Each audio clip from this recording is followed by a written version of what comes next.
This is the story of Saint Anthony. Born in Lisbon, Portugal in 1195 by the name of Fernando Martin. He was the first child born into his prominent and influential family.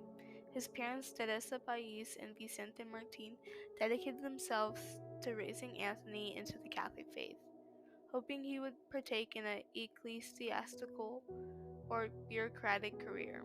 Anthony had other plans on devoting his life to the service of the Lord. At the age of 15, he entered his first religious order of St. Augustine, which was on the outskirts of his hometown Lisbon. Unfortunately, the proximity of Anthony's religious order was close to all his relatives and friends, which interfered with his religious studies.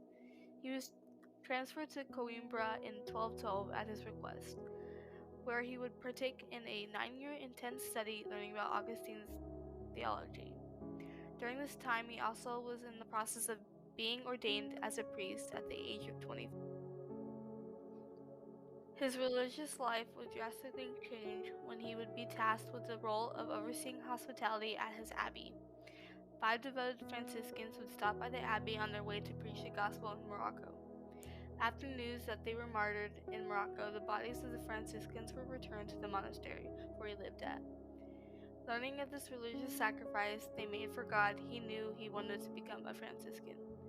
When he was admitted to the Franciscan order, he changed his name to Anthony, which was after the name of the hermitage Anthony took a vow to, St. Anthony of. Wanting to partake in his Franciscan duties of preaching the word of God and the possibility of being a martyr, he traveled to Morocco. On that journey, he would get terribly sick and it would leave him semi-conscious for weeks, leaving him with little strength to go out and preach the word of God. Because of that, he would be told to return home to Lisbon. But the ship would be blown off course from a storm and redirected to Sicily. There he was nursed back to health from a group of friars near Messina. After finding out about St. Francis's presence in Messina, he would attend the chapter of Mass. He would be asked by St. Francis to preach in northern Italy and southern France after hearing St. Anthony speak. Because of his service as a preacher, he would take the role of becoming the minister provincial. His new role in the order required him to visit monasteries in northern Italy, in which his love for Padua came to be.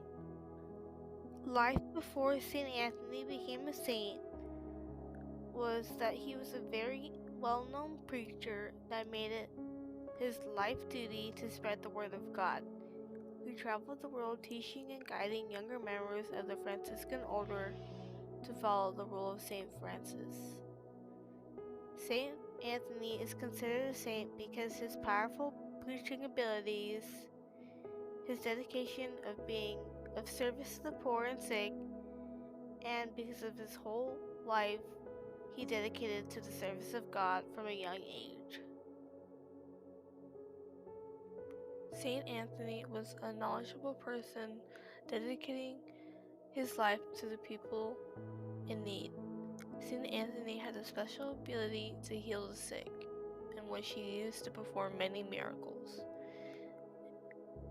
And he also receives the name the Professor of Miracles. He used his great speaking skills to teach his people the simple ways of life. How did St. Anthony die? Knowing his time was near, St. Anthony requested to be relieved of his duties, but he was called back to preach. There he preached some of his last and most famous Lenten sermons. After the Mass, he offered to hear confession, which took all day and left him exhausted. Seeing that the exhaustion took a toll on his health, he knew his death was getting closer. He wanted to travel back to Padua, but his wagon was too weak, so they stopped in Arceli.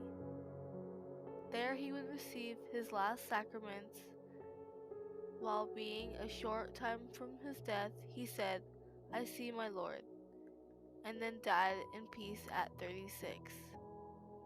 Less than 1 year after his death, Pope Gregory IX canonized St. Anthony on May 30th, 1232, recognizing the devotion St. Anthony had for preaching the Word of God and the many miracles that occurred after his death.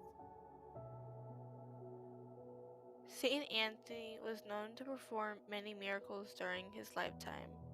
Being named a healer in the church, he is known for 13 miracles during his lifetime, which involves bringing the dead back to life, healing the sick, speaking to an infant, and other wonderful things. His most famous miracle of the 13 would be the miracle of the fish. St. Anthony would travel to Rimini. Local city leaders would tell the people to ignore St. Anthony's when he preached. So he went to the riverside where he started talking to the fish. Once he called out to them, rows of fish heads popped up and listened to him talk. This caught the attention of the people, and they started to hear St. Anthony speak his words. St. Anthony teaches us to believe in God and put all our faith in Him. From the start, he always was determined to live in a religious lifestyle. Unfortunately, not all his desires to follow a Franciscan lifestyle was open to him. These little hiccups in his religious journey opened other pathways, like his boat being blown off course and stopping in Sicily. He trusted that God took him there for a reason and accepted the opportunities he was offered, in which he was offered a higher role in the Franciscan order, and developed a passion for being a preacher and delivering the sermon to people in need. He is a patron saint of lost things, amputees, animals, Brazil, elderly people, horses, oppressed people, poor people, pregnant women, shipwrecks. St. Anthony holds a deep influence in San Antonio too, being named after St. Anthony. Some organizations dedicated in his name are the Antonian Association of the Friends of St. Anthony of Padua, Inc., charity. Some other things dedicated to the St. Anthony in Texas are St. Anthony Catholic Basilica, St. Anthony de Padua Catholic Church, St. Anthony Catholic High School, St. Anthony Catholic Elementary, and like I said, San Antonio. Why I chose St. Anthony. I chose St. Anthony because he's always a great example of a religious follower. I find it amazing that he traveled to many places willingly to preach the Word of God, never saying no to any of the tasks God sent him on.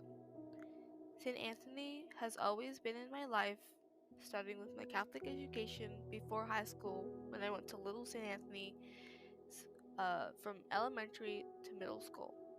So he holds a deep place in my heart for helping me grow in my faith with God.